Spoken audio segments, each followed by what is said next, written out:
Agosto de 2022. En cientos de barrios españoles, el icónico letrero rojo con letras blancas comenzó a ser desmantelado. Cajeras que llevaban décadas saludando a los mismos vecinos bajaban la persiana metálica por última vez. 235 grandes supermercados cambiaban de manos de la noche a la mañana.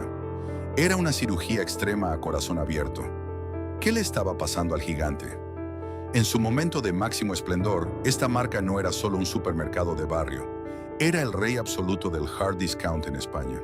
Llegó a tener presencia en casi cada código postal del país, cotizar en el codiciado selectivo IBEX 35 y enseñar a toda una generación de familias a sobrevivir a la inflación, llenando el carro con marca blanca.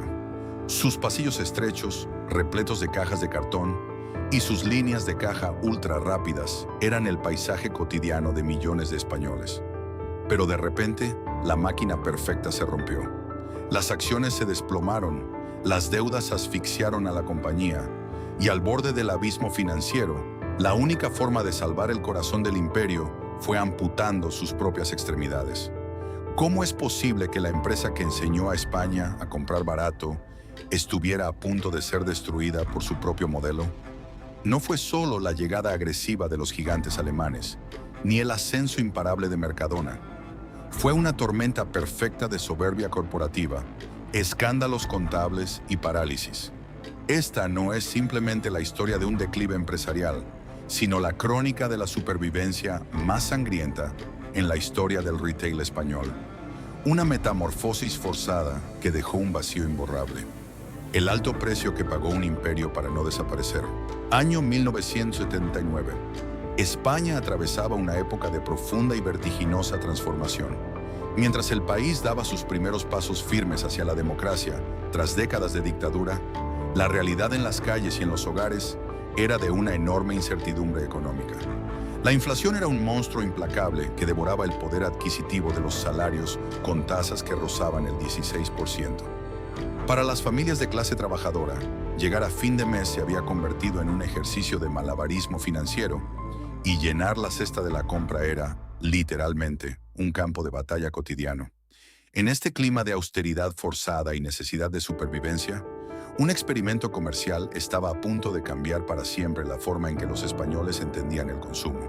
En la calle Sacramento de Madrid, un pequeño local abrió sus puertas con un nombre que sonaba más a burocracia que a comercio: Distribuidora Internacional de Alimentación, pronto conocida simplemente por su acrónimo DIA.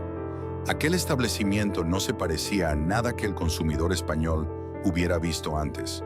Hasta ese momento, las opciones se dividían entre el mercado tradicional de abastos, con su trato cercano y productos frescos, o los florecientes supermercados convencionales que intentaban imitar el modelo americano de pasillos limpios, música ambiental y cuidada presentación. DIA, impulsada por el grupo francés Promodès, trajo a España una filosofía radicalmente opuesta: el hard discount, o descuento duro. Cruzar la puerta de aquel primer supermercado, DIA era enfrentarse a un choque visual y sensorial. No había escaparates atractivos. No había música de fondo para relajar al cliente. La iluminación consistía en hileras de tubos fluorescentes fríos que desnudaban el local, revelando un espacio espartano, casi hostil. Las estanterías eran de metal industrial y los productos no estaban cuidadosamente alineados por empleados uniformados. En su lugar, la mercancía descansaba directamente en los palés de madera o dentro de sus cajas de cartón originales, a las que simplemente se les había arrancado la parte frontal con un cúter para que los clientes pudieran meter la mano. El modelo era brillante en su brutal simplicidad. DIA eliminó sistemáticamente todo aquello que no se pudiera comer o usar, todo lo que no aportara un valor estricto al producto final. Si no había que pagar a empleados para reponer estanterías de forma bonita, los costes bajaban. Si el local no necesitaba decoración, los costes bajaban. Si el surtido se limitaba a unos pocos cientos de artículos básicos, en lugar de miles de referencias, el poder de negociación con los proveedores aumentaba drásticamente. Y todo ese ahorro se trasladaba a un único elemento que, en la España de 1979, era el rey absoluto: el precio. Fue en estos pasillos austeros donde el consumidor español tuvo su primer gran encuentro con un concepto que definiría las décadas siguientes: la marca blanca. Hoy nos resulta cotidiano, pero entonces fue una revolución. Productos con envases genéricos, diseño minimalista, casi siempre de color blanco con letras sobrias, que ofrecían alimentos básicos: leche, galletas, aceite, legumbres, a una fracción del coste de las marcas de los fabricantes tradicionales. Al principio hubo escepticismo. ¿Era segura esta comida? ¿Sabría igual? Sin embargo, la presión económica en los hogares fue el mejor departamento de marketing que Día pudo tener. Las amas de casa, que eran las principales gestoras de la economía familiar, pronto descubrieron que la peseta rendía el doble en aquel extraño local de cajas de cartón. Las reticencias iniciales se desvanecieron frente al ticket de caja. Comprar en Día dejó de verse como un sacrificio para convertirse en una estrategia inteligente de ahorro. Las colas comenzaron a formarse. El boca a boca en los barrios hizo el resto. Aquel local en la calle Sacramento no fue un simple supermercado. Fue el laboratorio donde se perfeccionó el ADN de un gigante. Día había descifrado el código de la necesidad y, al hacerlo, había sentado las bases de un imperio comercial sin precedentes. A partir de esa pequeña tienda, la maquinaria del descuento duro comenzó a rodar, dispuesta a conquistar cada barrio, cada ciudad y eventualmente cada código postal del país. El éxito parecía imparable, pero la misma semilla de austeridad extrema que los catapultó hacia la gloria llevaba oculta una vulnerabilidad que tardaría décadas en despertar. Para entender la magnitud del fenómeno Día en su apogeo, hay que visualizar el mapa de España a principios del nuevo milenio. La marca ya no era solo una opción de compra, era una omnipresencia absoluta. Había penetrado en el tejido urbano con la tenacidad y la precisión de una enredadera. No importaba si vivías en el bullicioso centro de Madrid, en un barrio obrero del extrarradio de Barcelona o en un tranquilo pueblo de la meseta castellana. Casi siempre había un Día a menos de 10 minutos andando. Esta capilaridad, la promesa inquebrantable de la compra de proximidad a precios imbatibles, transformó para siempre la geografía comercial del país. Las bolsas de plástico con el inconfundible logo rojo y blanco, decorado con el símbolo del porcentaje, se convirtieron en el complemento no oficial de millones de transeúntes cada tarde. El crecimiento sostenido e implacable atrajo los movimientos tectónicos de las altas finanzas. Tras la fusión de su matriz original, la francesa Promodés, con el gigante Carrefour en el año 1999, Día quedó bajo el gigantesco paraguas del titán Galo. Durante una década, operó como el brazo armado del descuento de Carrefour, una máquina perfectamente engrasada de generar flujo de caja. Pero la verdadera ambición del modelo exigía volar solo. En julio de 2011, Carrefour tomó una decisión histórica: escindir Día y sacarla a bolsa. Era el momento de la emancipación. La compañía, nacida en un local espartano con cajas de cartón cortadas a cúter, se presentaba ahora ante los inversores globales en el parqué madrileño, vistiendo sus mejores galas financieras, y el mercado aplaudió a rabiar. En enero de 2012, apenas unos meses después de su debut bursátil, Día coronó la cima entrando en el IBEX 35, el exclusivo club de las 35 empresas más cotizadas, líquidas y poderosas de España. Aquellos años representaron el punto más alto del imperio. Las cifras mareaban. Día llegó a operar más de 7,000 tiendas a nivel mundial, dando empleo a más de 40,000 personas de forma directa, sin contar los miles de puestos generados a través de su vasto entramado de franquicias. Facturaba miles de millones de euros anuales. Su ambición ya no cabía en la península ibérica. La bandera roja y blanca ondeaba con fuerza en Portugal, Argentina y Brasil, y la directiva se atrevía a desembarcar en mercados tan complejos y lejanos como Turquía o incluso China. Era la multinacional española del momento, el alumno aventajado que demostraba al mundo que vender barato podía ser inmensamente lucrativo. Sin embargo, el oxígeno escasea en la cima y las alturas bursátiles exigen un tributo constante y despiadado: el crecimiento infinito. Para mantener el precio de la acción al alza y satisfacer el apetito voraz de los accionistas institucionales, la junta directiva pisó el acelerador hasta el fondo. Aquí comenzó a gestarse el espejismo. Día adoptó una estrategia de expansión territorial que rozaba lo temerario. Comenzó a abrir tiendas de forma casi indiscriminada, llegando al absurdo de canibalizar sus propias ventas al ubicar un supermercado Día a escasas manzanas de otro ya existente. El objetivo primordial en los despachos dejó de ser vender latas de atún o leche de marca blanca de la manera más eficiente. El objetivo se transformó en inaugurar locales a cualquier precio para que la hoja de cálculo de fin de trimestre mostrara siempre una línea ascendente. Para sostener esta colosal maquinaria expansiva sin asumir todo el riesgo financiero, la compañía se apoyó fuertemente en el modelo de franquicias. Convencieron a miles de pequeños emprendedores, muchos de ellos familias enteras que buscaban un autoempleo seguro tras la devastadora crisis económica de 2008, para que invirtieran los ahorros de toda una vida en gestionar una tienda Día. Sobre el papel, en los folletos relucientes, era una alianza ganadora. En la realidad de la trastienda, se estaban sentando las bases de un conflicto monumental y doloroso. Las condiciones leoninas, los márgenes cada vez más asfixiantes, impuestos desde la central y el complejo sistema de gestión de inventario comenzaron a ahogar a los franquiciados. La red comercial crecía, sí, pero lo hacía apoyada sobre espaldas cada vez más fatigadas y endeudadas. Mientras los altos directivos brindaban en la Bolsa de Madrid y celebraban aperturas en Shanghái o Buenos Aires, en los barrios españoles, algo silencioso y muy peligroso estaba ocurriendo. Obnubilados por la ingeniería financiera y la expansión masiva, los líderes de la compañía descuidaron lo más sagrado del retail, la propia tienda física. La obsesión por el control de costes, que en los orígenes había sido su mayor virtud, se transformó en una tacañería autodestructiva. Entrar en un supermercado Día a mediados de la década pasada era casi un viaje al pasado, pero sin el encanto de la nostalgia.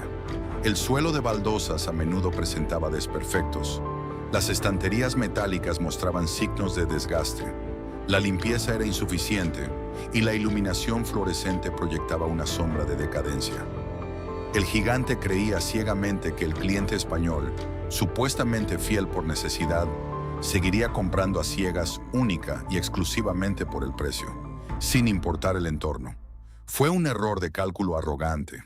La máquina perfecta se había convertido en un coloso obeso, sordo a los cambios del mercado y ciego ante las grietas que comenzaban a resquebrajar sus cimientos de barro. Día había conquistado el mundo, pero sin darse cuenta, estaba a punto de perder su propia alma. Mientras los ecos de los aplausos bursátiles aún resonaban en los despachos de la sede central, en Las Rozas, Madrid, la verdadera batalla por la supervivencia comercial se estaba librando y perdiendo en el asfalto de los barrios españoles. Hacia mediados de la década de 2010, el consumidor en España estaba experimentando una metamorfosis silenciosa pero profunda. A medida que el país comenzaba a sacudirse tímidamente los escombros de la brutal crisis financiera de 2008, la psicología de la compra cambió. El precio seguía siendo un factor crítico, sin duda, pero ya no era el único dictador absoluto en la toma de decisiones. Las familias querían ahorrar, pero ya no estaban dispuestas a que la experiencia de llenar la nevera se sintiera como un castigo. Y entrar en un supermercado Día empezaba a sentirse, trágicamente, como una condena a la precariedad. El modelo del hard discount, que en 1979 había sido una audaz revolución, se había fosilizado. La obsesión de la directiva por exprimir los márgenes de beneficio y maquillar los balances trimestrales para contentar a los accionistas se tradujo en un abandono sistemático de la infraestructura física. Las tiendas de toda la vida, aquellas que habían salvado la economía de tantas familias, envejecieron de golpe. Los clientes habituales comenzaron a notar las luces fluorescentes, parpadeantes o fundidas, los pasillos inusualmente estrechos y desordenados, los suelos que rara vez brillaban y una inquietante sensación general de dejadez. El surtido era limitado y la sección de productos frescos, frutas, verduras, carne, que es el verdadero corazón palpitante de cualquier supermercado moderno que aspire a la lealtad diaria, era a menudo deficiente, triste y poco apetecible. Pero el mayor problema de Día no era solo su propia decadencia interna, era lo que estaba ocurriendo cruzando la calle.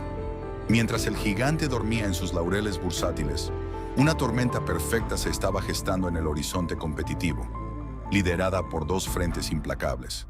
El primer frente era doméstico. Mercadona, bajo la férrea dirección de Juan Roig, había estado perfeccionando un modelo radicalmente distinto. No hacían hard discount, hacían lo que ellos llamaban siempre precios bajos, SPB. Mercadona demostró a los españoles que se podía comprar barato sin renunciar a la dignidad. Dignificaron la marca blanca. Nombres como Hacendado, Deli Plus o Bosque Verde dejaron de ser vistos como la alternativa pobre para convertirse en productos de culto. Además, sus tiendas estaban inmaculadamente limpias, bien iluminadas, con pasillos amplios y un trato al cliente excepcional. Frente a la experiencia luminosa y eficiente de Mercadona, el viejo modelo de cajas de cartón cortadas de Día empezó a parecer un vestigio de otra época. El segundo frente, quizás el más letal por atacar directamente el núcleo del negocio de Día, vino del norte de Europa. La amenaza alemana. Lidl y Aldi, los verdaderos inventores globales del hard discount, habían aterrizado en España años atrás con la misma estrategia espartana que Día. Sin embargo, los alemanes leyeron el cambio de ciclo económico y cultural mucho mejor y mucho antes. En un movimiento estratégico brillante que se estudiaría en las escuelas de negocios, tanto Lidl como Aldi iniciaron un proceso de metamorfosis comercial. Dejaron de ser almacenes sombríos para transformarse en supermercados inteligentes. Comenzaron a instalar hornos para ofrecer pan recién hecho cuyo aroma inundaba la entrada, ampliaron drásticamente su oferta de productos frescos y ecológicos y mejoraron el diseño interior sin tocar su promesa de precios bajos. El consumidor español descubrió que podía comprar productos de calidad, quesos internacionales y verduras frescas en un entorno moderno y agradable, pagando lo mismo o menos que en el destartalado local de la esquina. Las grietas en los cimientos del Imperio Rojo y Blanco ya eran visibles para cualquiera que empujara un carrito de la compra. Sin embargo, en las altas esferas de la compañía, cegados por la expansión internacional y las hojas de cálculo, nadie parecía darse cuenta de que el cliente español, el que los había hecho grandes, estaba haciendo las maletas en silencio. La tragedia de Día en esta etapa de su historia no se limitaba a una simple pérdida de cuota de mercado frente a gigantes alemanes o valencianos. Se estaba gestando una auténtica guerra civil en sus propias entrañas. El modelo de franquicias, que durante años había sido el motor turbo de su implacable expansión territorial, comenzó a griparse de una manera alarmante y dolorosa. Para mantener la ficción de un crecimiento inagotable ante los fríos ojos de los analistas financieros y los fondos de inversión, la cúpula directiva impuso condiciones cada vez más asfixiantes a la base de su pirámide. Los pequeños empresarios que gestionaban las tiendas de barrio. A estos franquiciados se les comenzó a exigir que asumieran volúmenes de mercancía que, en muchas ocasiones, no podían vender. Las mermas por productos caducados devoraban sin piedad sus estrechos márgenes de beneficio. El sistema informático y de gestión de inventarios, lejos de ser una herramienta para facilitar las ventas, se convirtió en un laberinto burocrático y opaco. Pronto, el sueño del emprendimiento seguro se tornó en una pesadilla financiera para cientos de familias. Muchos de estos franquiciados eran personas que habían invertido las indemnizaciones por despido de la crisis de 2008, o los ahorros de toda una vida de trabajo, con la promesa de regentar un negocio estable respaldado por una multinacional del IBEX 35. En lugar de prosperidad, se encontraron atrapados en una espiral de deudas. Cuando los franquiciados no podían hacer frente a los pagos exigidos por la central, se les cortaba el suministro. Fue entonces cuando los consumidores españoles empezaron a presenciar un fenómeno insólito en un supermercado moderno. Estanterías completamente vacías. Faltaba leche, faltaba papel higiénico, faltaban los productos de primera necesidad. El boca a boca, que décadas atrás había encumbrado a Día, ahora trabajaba en su contra. Las quejas de los clientes por el desabastecimiento y el mal estado de los locales se multiplicaron, pero en la sede central de Las Rosas, las alarmas parecían estar silenciadas, o peor aún, deliberadamente ignoradas. Comenzaron a surgir asociaciones de afectados. Franquiciados arruinados se organizaron para llevar a la compañía a los tribunales, acusando a la corporación de estafa, de imponer precios irreales y de inflar artificialmente las cuentas a costa de su ruina personal. La imagen pública de Día, la marca que históricamente se había posicionado como el aliado de las clases populares y trabajadoras, se resquebrajó de forma severa. Ya no eran el supermercado del barrio. Empezaban a ser percibidos como un gigante corporativo despiadado que trituraba a sus propios socios. Mientras tanto, la maquinaria de marketing de la empresa intentaba lanzar nuevas iniciativas para lavar su imagen, creando formatos como Día Maxi o Día Market, e invirtiendo en la compra de otras cadenas menores. Pero eran parches estéticos sobre una hemorragia arterial. La desconexión entre los despachos acristalados, donde se decidía el futuro de la empresa, y la realidad del asfalto era total. La directiva seguía celebrando la apertura de cientos de tiendas en países lejanos, ajenos al hecho de que su fortaleza principal, el mercado español, se estaba desmoronando ladrillo a ladrillo. La soberbia corporativa había tejido una venda perfecta sobre los ojos de la compañía. Creían que el modelo de hiperexpansión y recorte extremo de costes era invulnerable. Sin embargo, los números reales, aquellos que no se podían maquillar indefinidamente con complejas maniobras de ingeniería financiera, estaban a punto de salir a la luz. El suelo estaba cediendo bajo sus pies, y el colapso, cuando finalmente llegó, no fue un declive suave y ordenado, sino una detonación violenta que haría temblar los cimientos de la economía española. Octubre de 2018. Hasta ese momento, las señales de alarma sobre Día habían sido tratadas por la cúpula directiva y gran parte del mercado financiero como simples baches temporales. Una mala racha que se solucionaría con un par de ajustes estratégicos. Al fin y al cabo, seguían siendo un coloso del IBEX 35. Una maquinaria con miles de tiendas que facturaba miles de millones de euros al año. Pero en el implacable mundo de la bolsa y las finanzas, la gravedad siempre termina reclamando lo suyo. Y la realidad, por mucho que se intente maquillar, acaba saliendo violentamente a la luz. El golpe de gracia no vino de un competidor abriendo un local enfrente más moderno y luminoso, sino de las propias entrañas de la compañía. Fue un despertar brutal y sin anestesia. El lunes 15 de octubre de 2018 pasaría a la historia del retail español como el inicio de una de las pesadillas corporativas más aterradoras de la década. A primera hora de la mañana, antes de que abrieran los mercados, Día emitió a la Comisión Nacional del Mercado de Valores, CNMV, un comunicado de apenas un par de folios que cayó como una bomba de racimo sobre el parqué madrileño. Era lo que en la jerga financiera se conoce como un profit warning, una rebaja drástica, casi a la mitad, de sus previsiones de beneficio para ese año. Pero el comunicado escondía algo mucho más oscuro y letal que unas simples malas ventas. La empresa admitía abiertamente que debía reformular sus cuentas del ejercicio anterior, reduciendo su patrimonio neto en decenas de millones de euros, debido a lo que eufemísticamente denominaron ajustes contables. La traducción al lenguaje de la calle era aterradora. Los libros de contabilidad no reflejaban la realidad. Los beneficios habían sido inflados. Los números que habían mantenido la acción a flote y los dividendos fluyendo a los accionistas eran, en parte, una ficción sostenida sobre cimientos de barro. La reacción del mercado no fue de decepción, fue de pánico absoluto. En cuestión de minutos tras el toque de campana, las acciones de Día entraron en caída libre. Los inversores, desde los gigantescos fondos internacionales hasta los pequeños ahorradores españoles que habían confiado en el valor seguro del gigante de los supermercados, pulsaron el botón de venta masiva. En una sola jornada bursátil, la compañía llegó a perder más de un 42% de su valor. Fue una carnicería financiera. El gráfico de cotización de aquel día parecía el electrocardiograma de un paciente sufriendo un colapso cardíaco masivo. El caos se apoderó de la sede central en Las Rozas. La presidenta anunció su salida. El consejero delegado, que había sido el gran arquitecto de la agresiva política de reducción extrema de costes y asfixia a los franquiciados, ya había sido fulminado semanas antes al intuirse el desastre.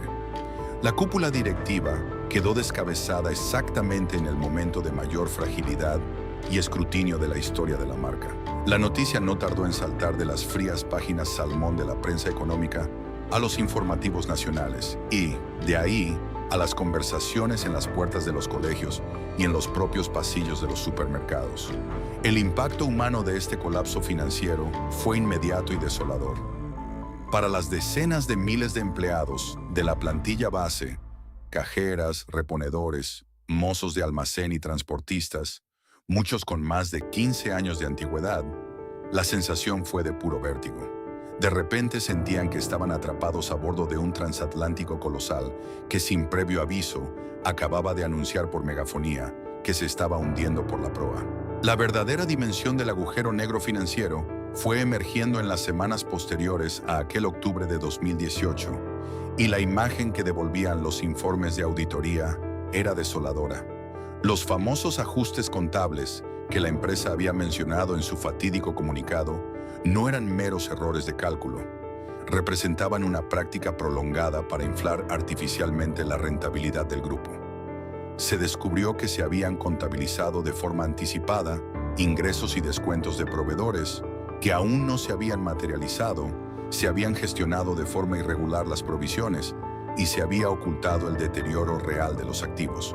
Durante años, la cúpula directiva había estado comprando tiempo, exprimiendo a los franquiciados hasta la asfixia e ignorando el alarmante deterioro físico de sus tiendas. Todo con el fin de mantener intacto el espejismo de los beneficios, asegurar el pago de dividendos y proteger los suculentos bonos de la alta gestión. Pero en el implacable negocio del retail, la confianza lo es todo. Un supermercado es, en su nivel más básico, una inmensa rueda de flujo de caja.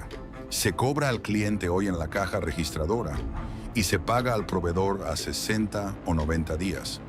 Cuando esa cadena invisible de confianza se rompe, la asfixia es rápida y letal, y la confianza en días se había evaporado de la noche a la mañana. Las agencias de calificación crediticia no tardaron en reaccionar, degradando la deuda de la compañía a la categoría de bono basura. Este movimiento desencadenó una reacción en cadena catastrófica. Los proveedores de mercancía, desde las grandes multinacionales de alimentación hasta los fabricantes locales de marca blanca, entraron en pánico. Al ver el colapso bursátil y la falta de fiabilidad de las cuentas, las aseguradoras de crédito cerraron el grifo, negándose a garantizar las operaciones comerciales con día.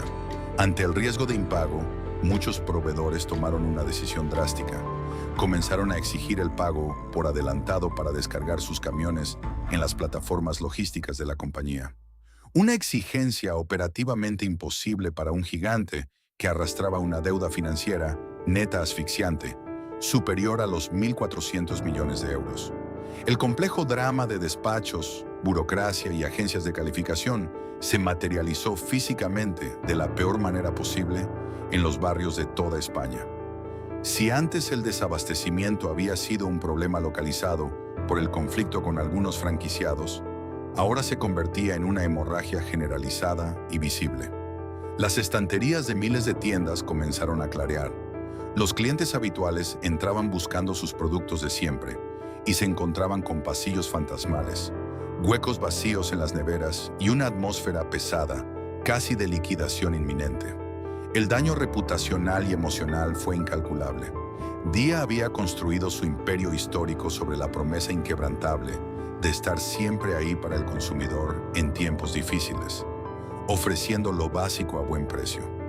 Ahora, en el momento de mayor vulnerabilidad de la empresa, no podía siquiera garantizar la disponibilidad de un paquete de arroz o un cartón de leche.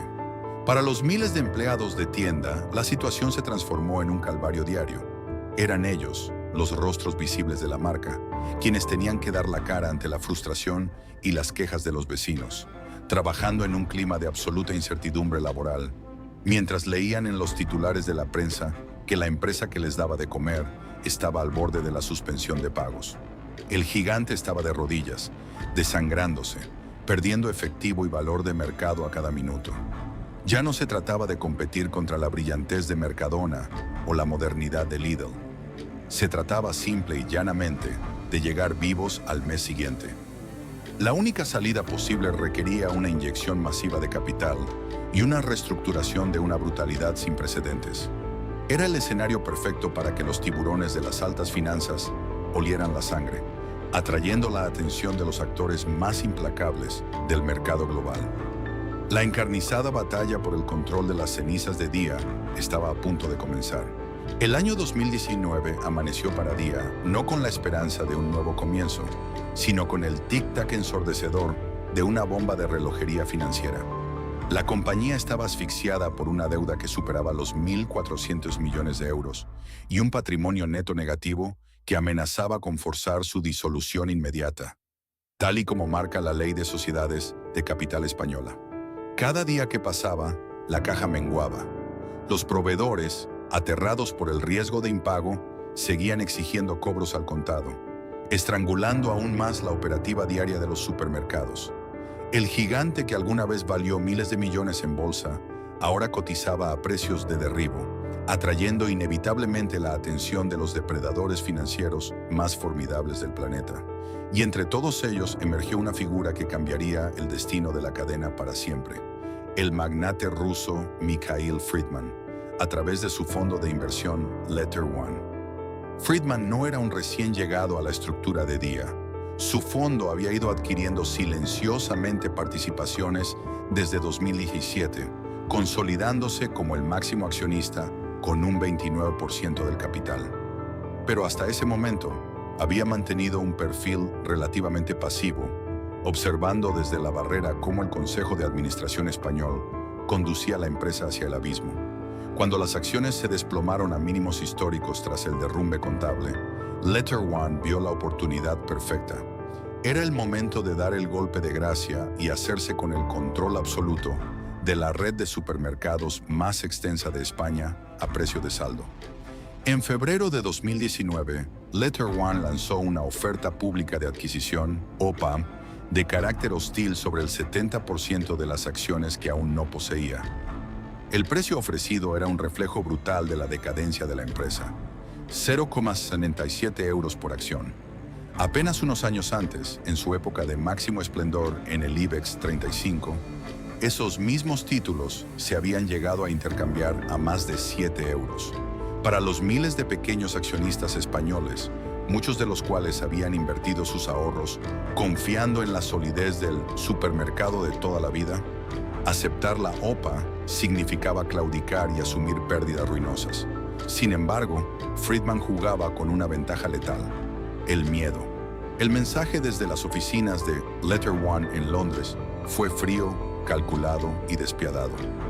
La OPA estaba condicionada a una premisa innegociable: si los accionistas no aceptaban vender a 0,67 euros, LetterOne no llevaría a cabo la ampliación de capital de 500 millones de euros que Día necesitaba de forma desesperada para seguir operando.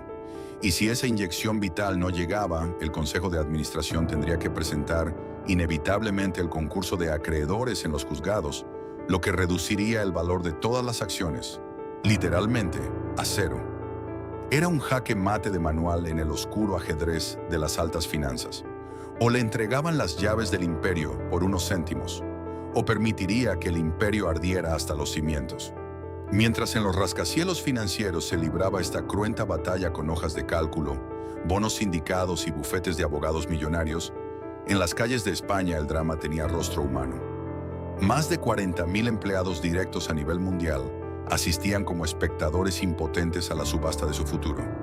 Las cajeras y reponedores de los barrios obreros encendían la televisión al llegar a casa solo para ver cómo inversores que jamás habían pisado un pasillo de descuento decidían si al mes siguiente tendrían un sueldo para pagar sus propias hipotecas.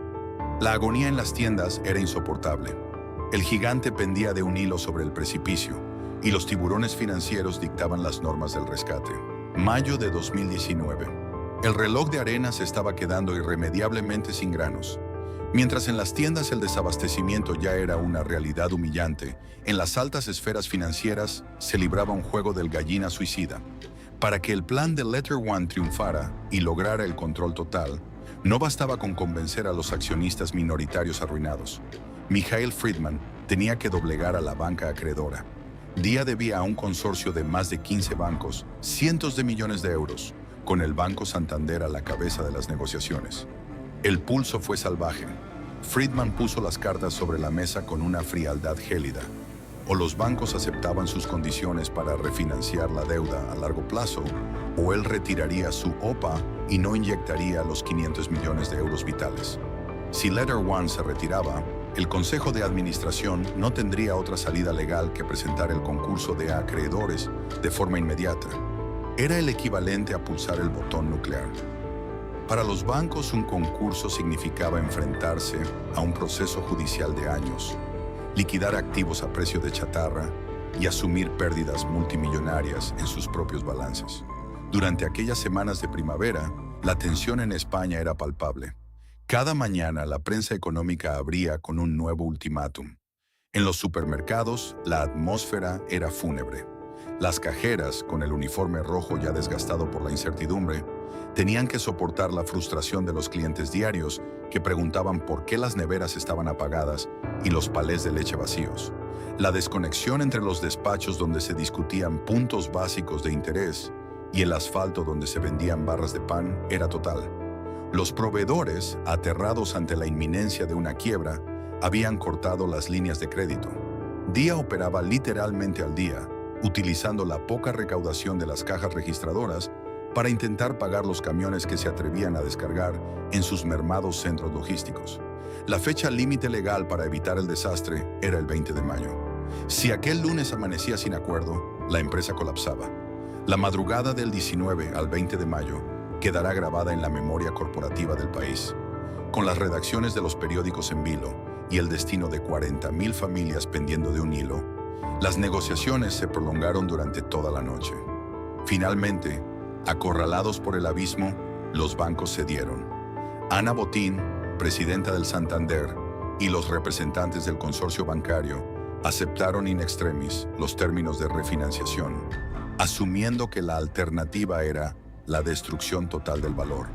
El comunicado a la Comisión Nacional del Mercado de Valores llegó al amanecer, trayendo consigo un suspiro de alivio colectivo, pero también la confirmación de una derrota absoluta para el modelo anterior. La OPA de Friedman había triunfado. Letter One se hizo con el control de casi el 70% del capital.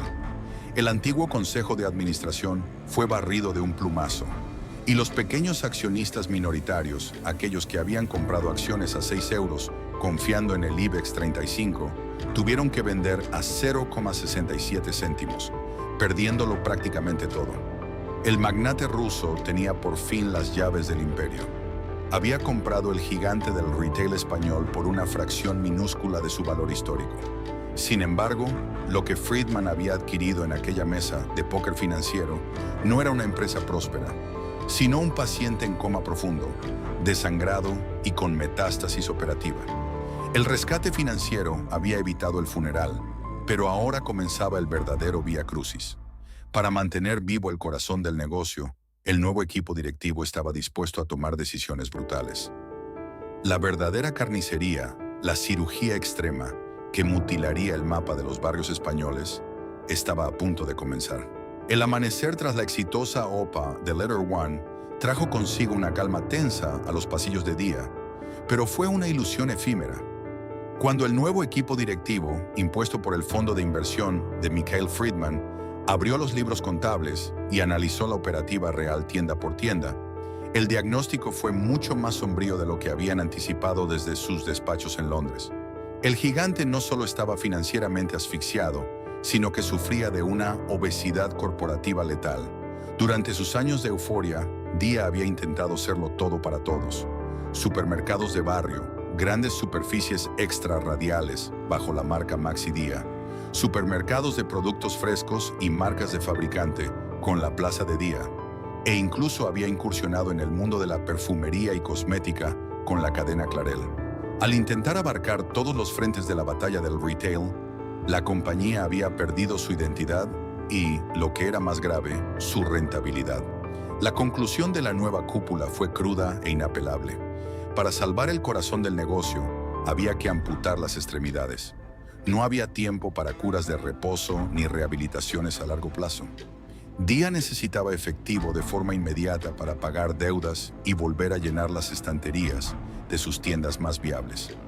Comenzaba así lo que en los círculos financieros se bautizó como la gran desinversión, pero que en la calle se percibió como un desmantelamiento sin precedentes. El primer gran tajo del bisturí corporativo se dirigió hacia los formatos de mayor tamaño.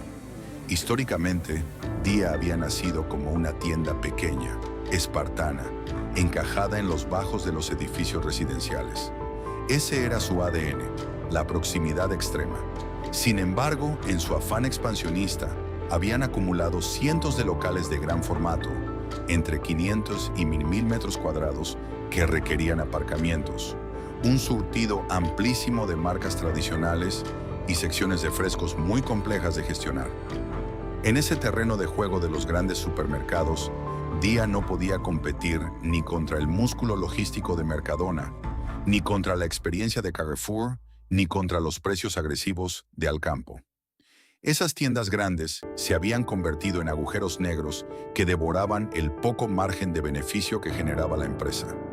La decisión fue drástica. Había que venderlas en bloque. En un movimiento que sacudió los cimientos del sector, Día inició negociaciones para deshacerse de su joya de la corona inmobiliaria. El comprador final fue uno de sus grandes rivales históricos en el terreno del precio, Alcampo, filial del gigante francés Auchan. El acuerdo, valorado en más de 260 millones de euros, implicaba el traspaso de 235 supermercados de gran formato repartidos por toda la geografía española, además de un inmenso centro logístico en Villanubla, Valladolid. Para el sector financiero, fue una jugada maestra de supervivencia, una inyección de liquidez desesperadamente necesaria. Pero para el mapa comercial de España fue un terremoto. De la noche a la mañana, 235 grandes supermercados que durante años habían lucido el letrero rojo y blanco, situados en ubicaciones privilegiadas y centros comerciales de ciudades clave, fueron entregados a la competencia. Era una capitulación en toda regla. Día admitía públicamente que no podía gestionar ese formato y se retiraba de la guerra de las grandes superficies. Mientras los ejecutivos firmaban los contratos de traspaso, en las tiendas afectadas, miles de empleados asistían con incertidumbre a su cambio de uniforme. Sabían que conservarían sus empleos bajo el paraguas de Alcampo gracias a las cláusulas de subrogación. Pero el impacto psicológico era innegable. Estaban presenciando el repliegue histórico de un imperio que, incapaz de sostener su propio peso, comenzaba a trocearse para no desaparecer por completo. Pero la sangría no terminó con la venta de los supermercados de gran formato a Alcampo. El equipo de rescate de Letter One tenía una premisa inquebrantable. El foco operativo debía ser absoluto y centrarse exclusivamente en la alimentación de proximidad. Todo lo demás era ruido, una distracción logística y financiera imperdonable para una empresa que aún luchaba por salir de la unidad de cuidados intensivos.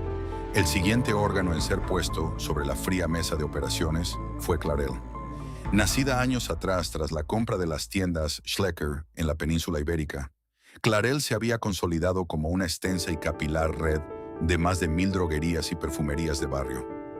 Aunque poseía una clientela fiel y una dinámica comercial propia, su gestión requería recursos, atención directiva y almacenes especializados que el Grupo Día ya no podía permitirse mantener. Poner el cartel de "se vende a Clarel" fue otra píldora amarga de tragar. Significaba renunciar definitivamente al sueño corporativo de ser un operador comercial transversal para asumir la humilde y dura realidad. Día tenía que volver a ser, pura y simplemente, un tendero de alimentación para sobrevivir. Tras un largo y tortuoso proceso de búsqueda de compradores, acuerdos frustrados e intensas renegociaciones, la red de perfumerías también fue extirpada definitivamente del organigrama matriz. Sin embargo, el repliegue más doloroso a nivel institucional aquel que verdaderamente certificó el fin de la era imperial de la compañía, ocurrió más allá de las fronteras españolas. Durante décadas, los directivos habían exhibido su expansión internacional como el gran trofeo de la marca. Pero mantener operaciones a miles de kilómetros de distancia exigía un músculo financiero que se había evaporado. La orden de la nueva cúpula directiva fue clara, fría y militar. Retirada táctica inmediata. El primer gran bastión en claudicar fue Portugal. En el país vecino, Dia no era un operador menor. Gestionaba cerca de 500 tiendas bajo la histórica, ubicua y muy querida marca Minipresso. En un movimiento drástico para inyectar liquidez urgente, toda la filial lusa fue vendida y traspasada. Poco después, el bisturí apuntó hacia el otro lado del Atlántico. Brasil, un mercado gigantesco, complejísimo y altamente volátil donde la cadena había invertido durante años ingentes cantidades de capital, energía y esperanzas. La decisión fue fulminante y sin contemplaciones. Cierre masivo de cientos de tiendas y la salida definitiva del país sudamericano, asumiendo unas pérdidas contables monumentales. En apenas un par de años de gestión de crisis, el coloso omnipotente que alguna vez inauguraba supermercados en Shanghái, Buenos Aires y São Paulo, se había atrincherado. El vasto imperio global se redujo drásticamente a su núcleo más básico y defendible: España y una operación profundamente reestructurada en Argentina. Los analistas financieros en la City de Londres y en la Bolsa de Madrid aplaudieron la frialdad aséptica de estas decisiones. La deuda neta se redujo de manera significativa, la liquidez mejoró y el balance, poco a poco, dejó de sangrar. Desde un punto de vista puramente matemático y corporativo, la cirugía extrema había sido un éxito rotundo. El paciente había logrado no morir en la mesa de operaciones. Pero los números verdes en las pantallas de los corredores de bolsa no cuentan toda la verdad. No reflejan el inmenso coste emocional ni el impacto social directo de semejante desmantelamiento. Mientras en los rascacielos financieros se brindaba porque Dia había esquivado la declaración formal de quiebra, en el asfalto de las ciudades, en los pueblos y en las calles de España, la realidad dejaba un paisaje lleno de cicatrices. El rescate corporativo estaba en marcha, sí, pero la factura humana de esta supervivencia estaba a punto de ser cobrada en los barrios. Mientras en los despachos de la City de Londres y en las sedes de los grandes fondos de inversión se brindaba con alivio por la estabilización financiera de Dia, en el asfalto de las ciudades y pueblos de España se estaba escribiendo una historia radicalmente distinta. Los informes trimestrales hablaban de optimización de la red comercial, reducción de deuda neta y desinversión estratégica. Términos fríos y asépticos que camuflaban una realidad dolorosa.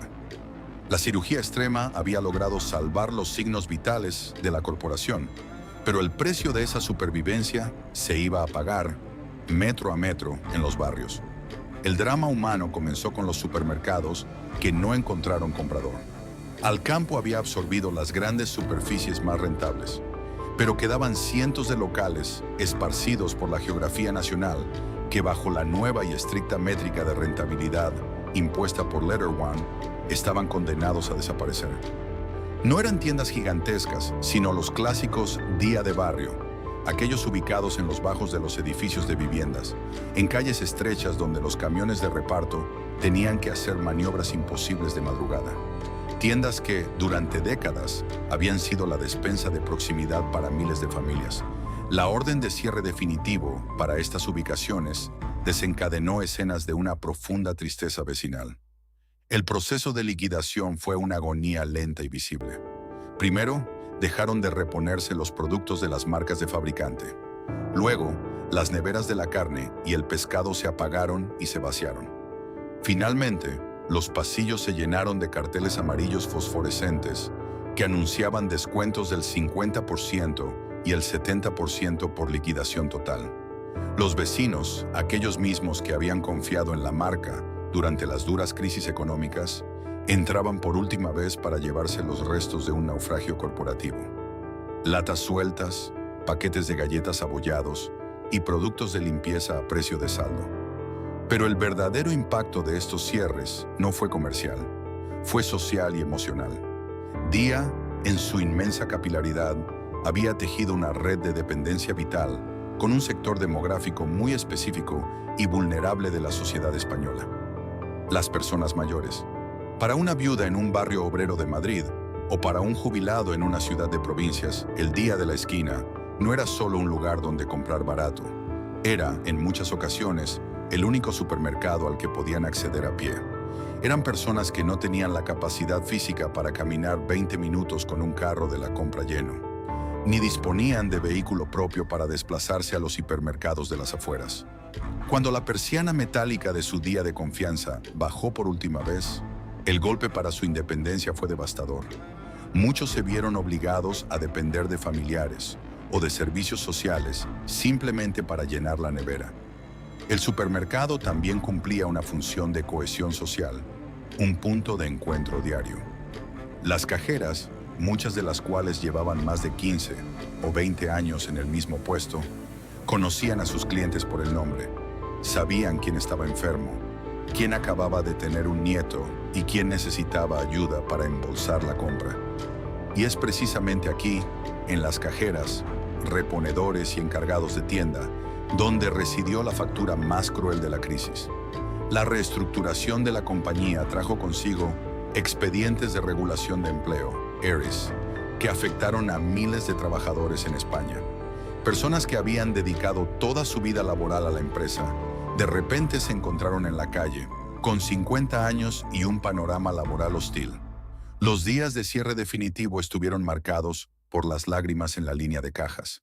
Empleadas abrazándose con las clientas de toda la vida, desmontando las estanterías metálicas que ellas mismas habían limpiado miles de veces y entregando las llaves de un local que había sido su segunda casa.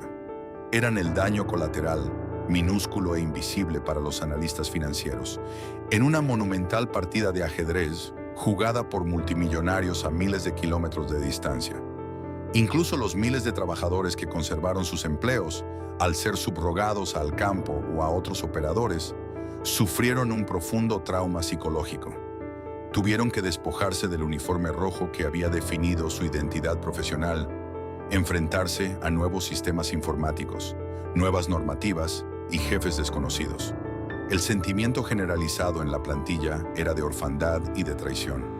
Sentían que habían dado la cara por la empresa en sus peores momentos, soportando las quejas de los clientes cuando las estanterías estaban vacías por la falta de crédito, solo para ser vendidos o despedidos cuando llegaron los hombres de negro a cuadrar las cuentas.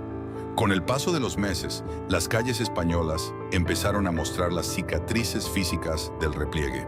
Cientos de locales comerciales quedaron vacíos, acumulando polvo y grafitis, con las marcas rectangulares descoloridas en las fachadas, donde antes lucía el inconfundible letrero rojo con el símbolo del porcentaje. En muchos barrios periféricos y pueblos de la España vaciada, el cierre de día dejó auténticos desiertos alimentarios, un vacío que ninguna otra cadena quiso llenar por falta de rentabilidad. La empresa había sobrevivido a la quiebra. Las acciones, aunque valían céntimos, seguían cotizando. Mikhail Friedman tenía su red de supermercados saneada y lista para la siguiente fase. Pero el día omnipotente, aquel que formaba parte del paisaje cotidiano e indestructible de la clase trabajadora española, había muerto para siempre. El gigante se había salvado amputándose a sí mismo, dejando tras de sí un reguero de despidos, persianas bajadas y la amarga sensación de que, en el moderno y frío mundo del retail financiero, la lealtad de un barrio entero no vale nada frente a un balance contable en números rojos. Cuando el polvo finalmente se asentó tras el brutal cierre de cientos de locales, la venta de las grandes superficies y el abandono de los mercados internacionales, la compañía que emergió de los escombros era irreconocible. Letter One había logrado detener la hemorragia financiera, amputando sin piedad las partes moribundas del imperio para salvar el núcleo vital. Pero sobrevivir a la mesa de operaciones no garantiza la recuperación. Día tenía frente a sí un paciente estabilizado, sí, pero profundamente traumatizado, con una reputación por los suelos y una base de clientes que había desertado en masa hacia la competencia durante los meses de desabastecimiento e incertidumbre. La antigua fórmula, aquella que los catapultó a la gloria en 1979, estaba definitivamente agotada. El consumidor español había madurado y, tras la crisis, exigía algo más que pura supervivencia económica. Exigía dignidad en la experiencia de compra. La directiva comprendió que si querían tener alguna posibilidad de futuro, debían asesinar simbólicamente al viejo día para dar a luz a uno completamente nuevo. Comenzaba así una metamorfosis corporativa, logística y estética sin precedentes en la historia del retail en España. El primer paso de esta transformación radical fue redefinir su identidad. El viejo lema del hard discount, el descuento duro e implacable a costa de la estética, fue desterrado de los manuales de la empresa. En su lugar, se abrazó un nuevo mantra: el supermercado de proximidad. Día renunció a la ambición de ser el lugar donde las familias hacían la compra gigante del mes, aceptando que esa batalla la habían ganado los hipermercados y Mercadona. Su nuevo objetivo era más humilde, pero vital: ser el vecino fiable, la tienda de la esquina, el lugar cómodo y rápido para la compra diaria o los imprevistos semanales. Esta nueva filosofía requería una revolución física en las tiendas que habían sobrevivido a la purga. El asfalto de los barrios españoles comenzó a presenciar un lavado de cara sistemático. El antiguo logotipo rojo intenso, que durante años había dominado las fachadas, fue estilizado y modernizado. Pero el verdadero cambio estaba en el interior. Al cruzar las puertas de los nuevos establecimientos, el cliente experimentaba un choque sensorial. La lúgubre iluminación fluorescente fue reemplazada por luces cálidas y focalizadas. Los suelos desgastados dieron paso a superficies modernas. Los infames pasillos estrechos, donde los productos se apilaban en cajas de cartón rasgadas con cúter, desaparecieron para dejar espacio a estanterías ordenadas, limpias y visualmente atractivas. Históricamente, el gran talón de Aquiles de Día había sido su sección de productos frescos, a menudo percibida como pobre, escasa y poco apetecible. La nueva cúpula directiva sabía que, en el modelo de proximidad, el producto fresco es el corazón que atrae al cliente a diario. Por ello, la disposición de la tienda se invirtió. Ahora, al entrar, el consumidor era recibido por un despliegue de frutas y verduras vibrantes, ordenadas con esmero, y sobre todo, por el olor a pan recién horneado. La instalación de hornos en casi toda la red de tiendas fue una jugada maestra de psicología del consumo, un intento de devolverle al local de barrio el aroma a cotidianidad y hogar que había perdido. Pero la metamorfosis física no serviría de nada si no iba acompañada de una revolución en el producto. La marca blanca que Día había introducido en España décadas atrás necesitaba ser rescatada de su propio estigma de baja calidad. Bajo el proyecto Nueva Calidad Día, la compañía inició un proceso titánico. Reformuló las recetas de más de 2.000 productos, buscando proveedores locales de mayor calidad, y rediseñó por completo todos los envases. Los paquetes genéricos y tristes del pasado fueron sustituidos por diseños modernos, coloridos y con nombres propios atractivos. Querían que comprar la marca Día dejara de ser un motivo de resignación para convertirse en una elección inteligente. Paralelamente a esta revolución de cara al cliente, la empresa tuvo que emprender una dolorosa reconciliación interna. El modelo de franquicias, que había sido el motor de su expansión y casi la causa de su muerte por las condiciones draconianas impuestas, fue reescrito desde cero. Se instauró un nuevo modelo de relación comercial, más transparente, garantizando márgenes justos para los franquiciados y asumiendo desde la central el coste de las mermas de los productos perecederos. Día entendió, a base de golpes, que el tendero de barrio es el rostro humano de la marca, y si él se ahoga, la empresa entera se hunde. El esfuerzo financiero y operativo fue colosal.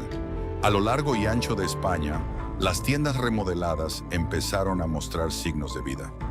Los vecinos entraban con curiosidad al nuevo local de paredes grises y madera, sorprendiéndose de la limpieza y el orden.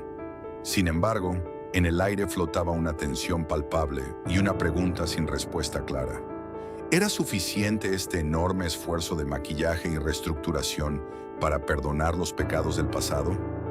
El mercado del retail no perdona, y competidores como Lidl, Aldi o Mercadona No se habían quedado de brazos cruzados esperando a que Día se recuperara. La metamorfosis era real y evidente, pero la verdadera batalla, la de reconquistar la confianza del exigente consumidor español, apenas acababa de comenzar. El paciente, tras una cirugía a corazón abierto, años de dura rehabilitación y una amputación traumática, ha sido finalmente dado de alta. Los últimos informes financieros de la compañía reflejan lo que parecía una utopía matemática hace apenas un lustro. Día ha vuelto a la senda de la rentabilidad. Los números rojos sistémicos que amenazaban con devorar la institución han dado paso a un modesto, pero estable, beneficio. En los parqués bursátiles, aunque sus acciones son un pálido reflejo de lo que fueron en su época dorada, la cotización ha dejado de ser una montaña rusa de pánico para estabilizarse. El magnate Mikhail Friedman y el fondo Letter One lograron su objetivo principal y más urgente: evitar la defunción del enfermo y esquivar el deshonroso concurso de acreedores. Pero la gran cicatriz que atraviesa el cuerpo de la empresa es profunda, visible y permanente. El día de hoy es una criatura fundamentalmente distinta a la que aterrorizaba a la competencia a principios de la década de los 2000. Han sacrificado la grandeza imperial en el altar de la supervivencia. Ya no compiten por ser el rey absoluto del mercado nacional, un trono que Mercadona ha consolidado con mano de hierro a nivel nacional. Ni buscan medirse de tú a tú con la maquinaria multinacional de Carrefour o la implacable eficiencia alemana de Lidl. Han aceptado, con una mezcla de humildad forzada por la ruina y pragmatismo clínico, su nuevo papel en el ecosistema del retail español: ser el jugador de nicho, el supermercado de proximidad puro, el tendero de la esquina a gran escala. Esta supervivencia a medias encierra una de las lecciones empresariales más duras y fascinantes de la historia económica reciente de España. Día demostró, con el mayor de los dolores, que el éxito pasado es el peor enemigo de la innovación futura. Ellos fueron los verdaderos pioneros, los visionarios que entendieron que la España de la transición y las sucesivas crisis necesitaba imperiosamente precios bajos por encima de cualquier consideración estética. Inventaron, en la práctica, la cultura de la marca blanca en el país. Educaron a millones de familias, desde los densos barrios obreros del extrarradio de Madrid y Barcelona hasta los pueblos remotos de Andalucía, en el arte de estirar el presupuesto mensual. Su letrero rojo en la fachada era sinónimo de un pacto no escrito de lealtad en tiempos de escasez económica. Sin embargo, murieron temporalmente de éxito y de una abrumadora soberbia. Creyeron que ese pacto era eterno, que la lealtad era un cheque en blanco y que el consumidor español, supuestamente atrapado por la necesidad perpetua, jamás exigiría un entorno limpio, un trato humano cuidado o un producto fresco de alta calidad. La cúpula directiva se emborrachó con los cantos de sirena del índice IBEX 35, persiguiendo un espejismo de crecimiento infinito a costa de exprimir hasta la asfixia a sus propios franquiciados y abandonar a su suerte la infraestructura física de sus locales más históricos. Se olvidaron de la regla de oro no escrita del retail. En el negocio de la alimentación de masas, la confianza del cliente se gana ahorrando céntimo a céntimo, pero se pierde de golpe en millones de euros cuando la tienda deja de respetarle. La metamorfosis del consumidor español corre absolutamente paralela a la historia de este supermercado. Las generaciones que crecieron de la mano de sus madres o abuelas, recorriendo aquellos locales fríos y austeros de los años 80 y 90, rodeados de cajas de cartón sin desempacar, son hoy adultos con un nivel de exigencia radicalmente distinto. Han viajado, han experimentado el auge imparable del comercio electrónico. Tienen a Amazon a un clic de distancia en el teléfono móvil y poseen el privilegio de elegir. El nuevo día de proximidad ha tenido que aprender a seducir a estos hijos del hard discount, intentando demostrarles a marchas forzadas que su marca puede ser sinónimo de calidad diaria, de pan crujiente y manzanas relucientes, y no solo de un ahorro desesperado. Es una redención agónica y lenta que se debe ganar ticket a ticket, sonrisa a sonrisa en la línea de cajas, frente a vecinos que no olvidan el desabastecimiento de años atrás. El legado histórico de Día es hoy un testamento dual. Por un lado, es la prueba palpable, casi quirúrgica, de que ninguna empresa, por gigantesca, poderosa o ubicua que sea, es invulnerable a la ceguera de sus propios directivos y a la ira silenciosa de un mercado que evoluciona. Por otro lado, representa una masterclass escalofriante de gestión de crisis extrema. La brutal amputación de sus 235 tiendas de gran formato entregadas a Alcampo, el doloroso cierre y venta de Clarel, el repliegue humillante abandonando Portugal y Brasil, y el dramático peaje humano cobrado en forma de miles de despidos mediante severos ERES, son el recordatorio de que a veces, en el gran tablero de las finanzas globales, sobrevivir implica cortarse las propias extremidades y renunciar a todo lo que una vez te hizo temible. Hoy, en esos barrios afortunados donde Día ha logrado mantener sus puertas abiertas, la nueva imagen corporativa brilla con orgullo bajo luces cálidas y los empleados operan en un entorno dignificado. Hay una reconfortante sensación de normalidad cotidiana recuperada, pero en las calles adyacentes, en los cientos de locales comerciales vacíos, tapiados o traspasados, que la marca tuvo que abandonar a su suerte, el fantasma del viejo Imperio Rojo sigue muy presente.